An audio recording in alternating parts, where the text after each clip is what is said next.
Salut, j'espère que vous allez bien. Ça fait un mois que je n'ai pas posté parce que j'étais partie en vacances. Je suis partie 15 jours en Grèce avec mon copain et ensuite je suis allée une semaine en Normandie voir mes parents. Et du coup le mois de juin est passé très vite et donc j'ai fait une petite pause sur YouTube. Mais me revoilà aujourd'hui avec une vidéo sur une thématique que je voulais aborder depuis des semaines, voire même des mois. C'est une thématique qui me tient beaucoup à cœur mais qui est pas hyper simple à aborder. Donc je vais le faire dans cette vidéo. Ça va être un peu une vidéo d'introduction au sujet que je compte réaborder par la suite sur ma chaîne. Et comme vous l'aurez vu dans le titre, dans cette vidéo, on va parler du shadow work ou le travail de l'ombre en français.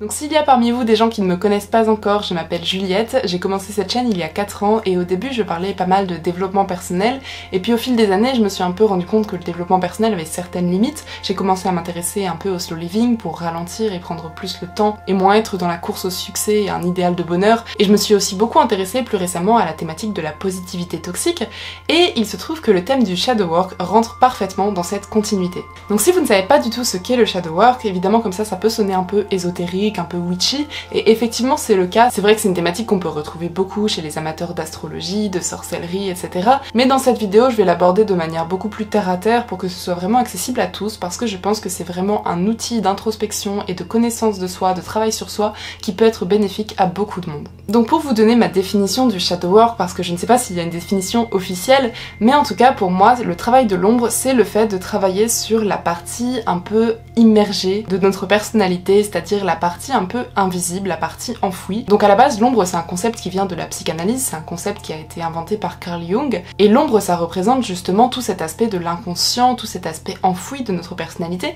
et c'est justement sur cela qu'on va chercher à travailler dans le shadow work. Mais donc qu'est-ce qu'on peut trouver dans cette ombre? Qu'est-ce qu'il y a de caché en nous, dans notre personnalité qu'on ne connaît pas forcément? Qu'est-ce qui fait partie de l'invisible dans notre monde intérieur? Et bien tout ça c'est ce qu'on découvre un peu quand on s'intéresse au shadow work, et ça regroupe beaucoup de choses. Pour moi il y a un peu 2 degrés dans le shadow work. Il y a un degré assez superficiel, accessible à tous, que tout le monde peut pratiquer de manière assez simple, comme une démarche d'amélioration personnelle et de connaissance de soi, et c'est tout ce qui va avoir attrait aux émotions refoulées, à tout ce qui est en lien avec l'ego, la jalousie, l'envie des autres, etc. Ça c'est un peu le travail du shadow work de base, qui est déjà très enrichissant, qui peut déjà beaucoup apporter, et qu'on peut faire seul, que n'importe qui peut réaliser. Et pour moi il y a un travail de l'ombre un peu plus profond, et qui m'intéresse aussi beaucoup. Celui-là je ne le recommande pas à tout le monde, parce que je pense qu'il faut le faire avec certaines précautions, et personnellement je l'effectue en parallèle d'un suivi psychologique. Ce travail-là va plutôt chercher à les remuer dans des choses encore plus profondes, encore plus douloureuses, telles que les traumatismes du passé, notre santé mentale, nos émotions plus profondes. Dans mon cas par exemple, par rapport aux traumatismes que j'ai pu vivre dans mon passé, ça va être de travailler sur la haine, la colère et la rage que j'ai enfouie en moi depuis des années, et qui ne sort jamais parce que je suis une personne vraiment très calme, mais qui réside en moi, et j'en ai conscience parce qu'elle a déjà explosé à certains moments de ma vie et je ne veux plus que ça se produise et que ça me prenne au dépourvu. Donc du coup je vais aussi travailler sur ces émotions très profondes, très violentes qui sont enfouies en moi,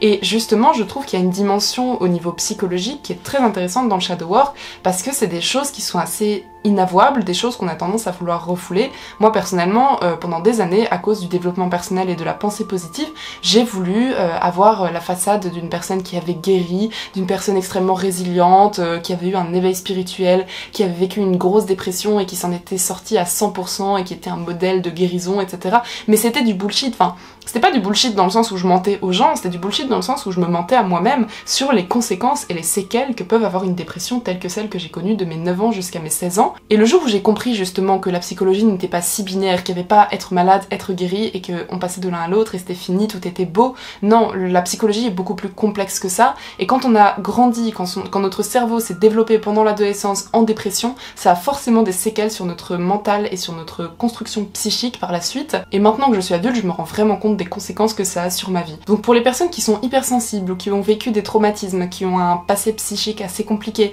et qui sont dans une démarche de guérison profonde, pour moi le shadow work a vraiment beaucoup de sens et beaucoup d'intérêt. Donc dit comme ça peut faire un peu peur parce qu'aller rechercher dans ces traumatismes et dans des choses assez difficiles comme ça, forcément ça peut avoir des impacts psychologiques, et c'est pour ça que je dis c'est à faire en parallèle peut-être d'un suivi psychologique. En tout cas moi qui ai vécu des gros traumatismes, c'est ce que je ferais, mais ça peut aussi être fait avec d'autres thérapies, comme par exemple en allant chercher du côté de l'hypnose, de l'EMDR, de la kinésiologie. Pour moi le fait d'aller voir ce type de thérapeute peut aussi faire partie d'une démarche de shadow work, de connaissance de soi, que ce soit par le corps, par l'inconscient grâce à l'hypnose ou par toute autre forme de connexion à soi. Pour moi tout ça, ça fait partie du shadow work, mais de manière un peu plus safe puisqu'on passe par le biais d'un thérapeute. Mais donc voilà, je voulais quand même mettre ces précautions au cas où certaines personnes qui verraient cette vidéo ont des traumatismes assez lourds ou des choses assez difficiles à porter et seraient intéressées par le shadow work. Faites attention, il ne faut pas le faire si vous êtes dans une phase où vous vous sentez vulnérable psychiquement, si vous n'êtes pas tout à fait sorti d'une dépression par exemple, si vous êtes un peu isolé et que vous n'avez personne avec qui partager ce que vous allez expérimenter.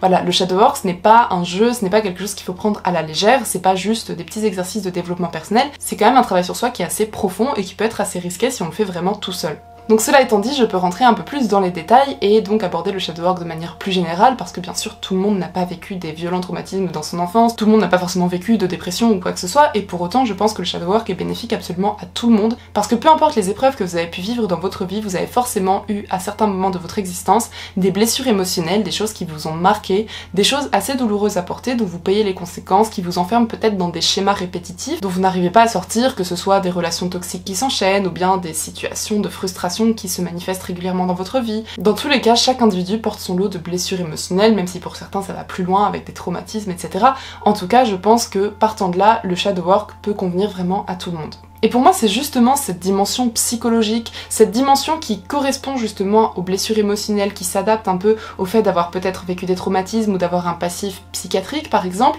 C'est ça qui fait que le shadow work est vraiment d'un côté plus inclusif que le développement personnel, parce que ce que je reproche au développement personnel, c'est le fait de ne pas du tout prendre en compte, par exemple, les tendances dépressives de certaines personnes. Pour faire une petite rétrospective, moi personnellement, j'adore le développement personnel, ça m'a apporté énormément. Certains concepts du développement personnel m'ont vraiment aidé à tenir bon au niveau de ma santé mentale dans des périodes difficiles de ma vie, et ça m'a aussi beaucoup aidé sur le plan personnel, professionnel, etc. Donc vraiment, je ne critiquerai pas l'entièreté du développement personnel parce que c'est un outil dont je me sers encore au quotidien, mais le problème c'est que c'est un outil qui ne me sert que quand je vais plutôt bien. Mais là où le développement personnel avait ses limites dans mon cas, et je pense que selon votre situation, peut-être que vous en verrez d'autres, je pense qu'il y a plein de limites possibles, mais je vais vous donner mon exemple. Dans mon cas, c'est que comme j'ai des séquelles d'une sévère dépression que j'ai vécue très jeune, c'est-à-dire que j'ai un état dépressif un peu chronique qui revient par phase dans ma vie, et j'ai des symptômes de la dépression qui se manifestent dans ma vie, même dans les périodes où je vais bien, et je pense que c'est parce que vraiment mon cerveau s'est développé quand j'étais adolescente en dépression, et du coup dans tous les moments où j'étais en vulnérabilité psychique, où j'avais justement des symptômes dépressifs, etc., le développement personnel ne pouvait pas m'aider, parce que le développement personnel n'est pas adapté à ça.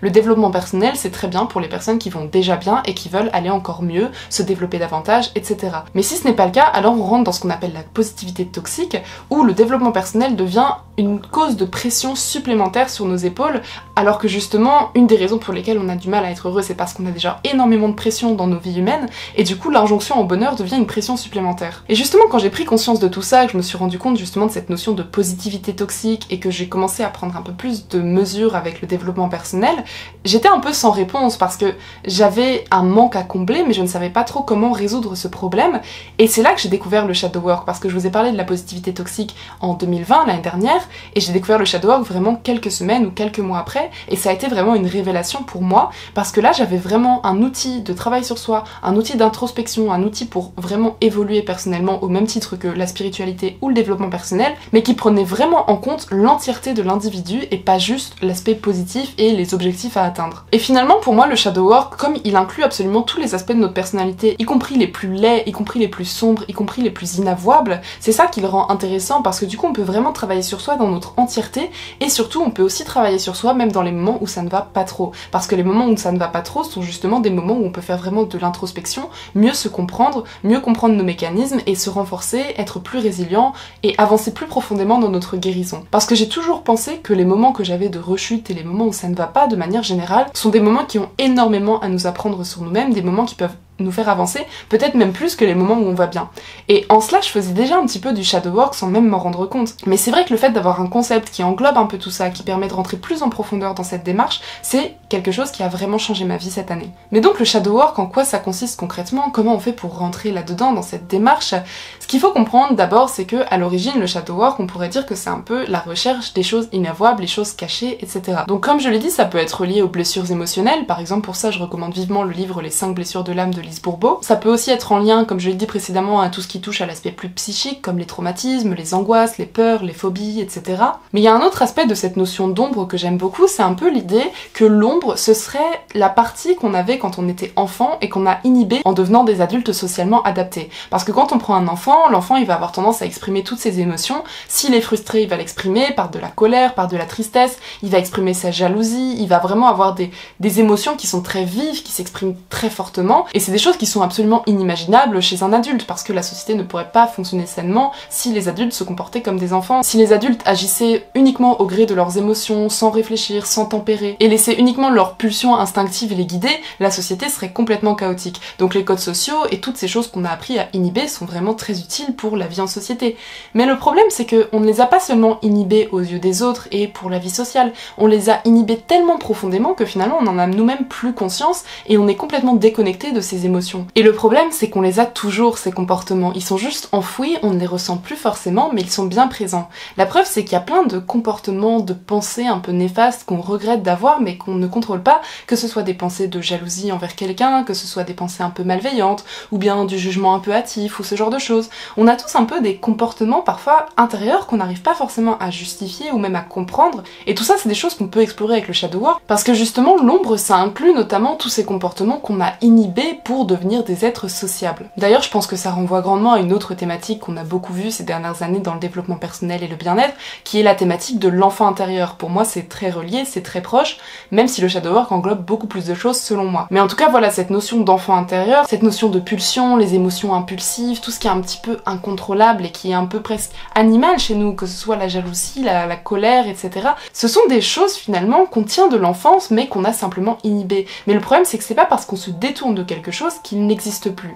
Et ça me fait faire le dernier parallèle que j'aborderai dans cette vidéo pour qu'elle ne soit pas trop longue, avec à nouveau le développement personnel, et c'est aussi une des choses que je reproche fortement à la pensée positive, etc., c'est cette idée selon laquelle il suffirait de ne pas se focaliser sur quelque chose pour qu'il disparaisse. Et ça c'est vraiment toute l'incohérence que je vois dans la loi de l'attraction, qui est de se focaliser sur le positif pour attirer le positif, etc. Mais le problème c'est que oui, si tout va bien dans ta vie, tu peux te focaliser sur le positif. Effectivement, la loi d'attraction, ça a une logique, ça a un aspect forcément qui fonctionne. Si tu es positif, si tu es ouvert, ça va forcément t'attirer des belles opportunités, tu vas forcément avoir des choses positives qui t'arrivent. Mais le problème, c'est que la loi d'attraction ne va pas non plus te préserver des drames, ne va pas te préserver de certaines remontées traumatiques. Si tu as souffert de traumatisme étant enfant, ça ne va pas te protéger d'absolument tout. Et le problème, c'est qu'on aurait tendance à se dire que du coup, il ne faut surtout pas se focaliser sur le négatif, parce que le négatif attire le négatif, etc. Et finalement, cette pensée positive nous pousse vraiment à augmenter ce déni, à intensifier cette fuite de notre part d'ombre, et donc à nourrir finalement tous ces petits démons qu'on a à l'intérieur de nous et qui attendent la moindre faiblesse de notre part pour s'emparer de nous, ce qui fait qu'on a parfois des breakdowns hyper violents,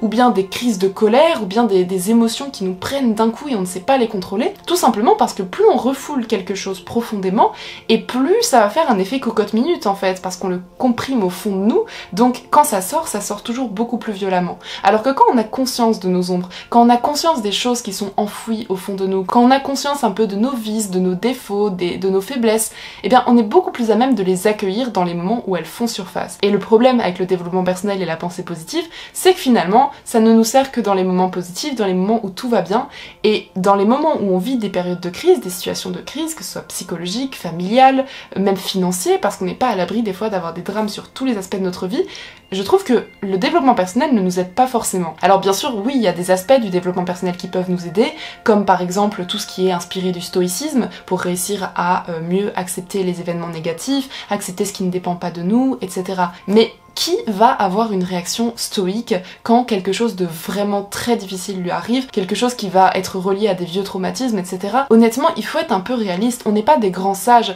C'est pas parce qu'on a fait une retraite de yoga une semaine ou bien qu'on a lu Le pouvoir du moment présent dans sa vie qu'on est devenu éveillé spirituellement et qu'on sait faire face à tous les tsunamis qui vont secouer notre existence. C'est complètement utopique et idéaliste de penser comme ça. Et je trouve en cela que finalement le développement personnel peut être dangereux pour les personnes qui sont un peu vulnérables psychiquement et globalement pour tout le monde, parce que personne n'est à l'abri d'avoir vraiment des moments très difficiles dans sa vie. Donc pour moi le développement personnel c'est quelque chose que j'accueille vraiment avec beaucoup d'enthousiasme dans ma vie, c'est quelque chose qui est extrêmement enrichissant, qui apporte beaucoup, la spiritualité également, toutes ces choses là c'est des choses qui m'ont énormément nourrie, mais pour moi c'est très important de les coupler avec le shadow work pour justement être plus aguerri en cas de crise, dans les moments négatifs, dans les moments où ce qu'il y a d'incontrôlable en nous, de violent en nous refait surface. Il faut pas s'enfermer s'enfermer dans une espèce de vision idéale de nous-mêmes parce que c'est facile d'avoir plein de qualités quand tout va bien, mais vraiment la vie, la guérison, tout ça, c'est pas linéaire. On n'a jamais un cheminement du bas vers le haut en continu de notre naissance à notre mort. On a des moments où on va rechuter, on a des moments où on va avoir des vieux démons, bien des vieux comportements toxiques qui vont remonter à la surface. Ça fait partie de la vie, ça fait partie de l'existence, de la psychologie humaine, et on peut pas y échapper. Même si on a l'impression d'être éveillé spirituellement, d'être une personne sage, etc., on n'est pas à l'abri de ça. Et du coup, pour moi, c'est vraiment important aussi de s'attarder sur nos zones d'ombre. Et c'est pas parce qu'on se focalise un petit peu de temps en temps sur ces zones d'ombre, qu'on travaille sur les choses un peu négatives qu'il y a en nous, qu'on va forcément attirer du négatif. Parce que c'est vraiment très différent de travailler avec une volonté de guérison sur nos ombres et être négatif et focaliser sur le négatif. Ça n'a rien à voir. Et au contraire, je trouve que d'une certaine manière, le shadow work est beaucoup plus courageux parce qu'il est beaucoup plus intègre, beaucoup plus honnête, et il est beaucoup plus entier aussi. Je conclurai juste cette vidéo sur la notion d'amour de soi. Il y a une notion par exemple pour moi qui est très proche de cette philosophie finalement, c'est la notion de body positive. C'est-à-dire qu'on va apprendre à aimer notre corps, y compris dans ce qu'il a de moins joli, de moins plaisant esthétiquement, qui correspond moins aux standards de beauté. Mais en fait, cette idée qu'on a dans le body positif, il faudrait juste l'appliquer à notre esprit. Il faut apprendre à aimer les parties de nous qui parfois ressentent de la colère, de la haine, de la jalousie. Il faut apprendre à l'aimer parce que ça fait partie de nous. Et c'est pas en la rejetant qu'on va la faire disparaître. Et justement, pour moi, le shadow work, c'est ça. C'est en ça que ça consiste et c'est en ça que c'est extrêmement précieux. Et pour moi, c'est hyper complémentaire avec tout ce qui touche au développement personnel, qui vise à nous apprendre à s'aimer soi-même, etc. Ça ne peut pas se faire pour moi si on ne s'accepte pas et si on ne prend pas notre être dans son intégralité, dans sa totalité, y compris dans ce qu'il a de plus laid et dans ce qu'on a le moins envie de voir. Parce que si on ne travaille que sur les aspects qui sont déjà beaux en nous, bah finalement ça va juste creuser encore plus le fossé entre notre zone d'ombre et nos zones de lumière. Donc voilà, je vais m'arrêter là parce que comme vous le voyez, c'est un sujet assez dense et c'était une interprétation assez personnelle mais qui, je pense, est restée assez fidèle au concept tel qu'il est connu, notamment dans les pays anglophones, parce que pour l'instant en francophonie, il n'y a pas beaucoup de ressources à ce sujet et c'est pour ça que j'avais très envie d'en parler sur ma chaîne. Si vous avez des questions, n'hésitez pas. Bien entendu, je vais approfondir le sujet parce que là, je vous ai juste expliqué en quoi consistait le shadow work, mais j'ai pas du tout eu le temps de vous expliquer par quoi commencer, comment est-ce qu'on le met en pratique, et bien évidemment, j'imagine que c'est ce qui vous intéressera le plus. Donc ne vous en faites pas, je prévoirai bientôt une deuxième vidéo sur le sujet où je vous expliquerai un petit peu comment on peut mettre en place cette démarche dans notre vie. Et de toute façon, si je vous ai parlé de ça aujourd'hui en vidéo, c'est parce que c'est un sujet qui va être très certainement récurrent dans mes prochaines vidéos, dans les prochaines thématiques que je vais aborder. Donc comme ça, au moins, il y aura une vidéo de référence pour que vous compreniez un peu à quoi je fais allusion. Sur ce, je vous remercie d'avoir regardé cette vidéo, j'espère que ce sujet vous intéressera autant que moi parce que je trouve ça vraiment passionnant. À présent, je vais donc vous laisser, donc je vous souhaite une très belle journée, comme toujours, prenez bien soin de vous et je vous dis à bientôt.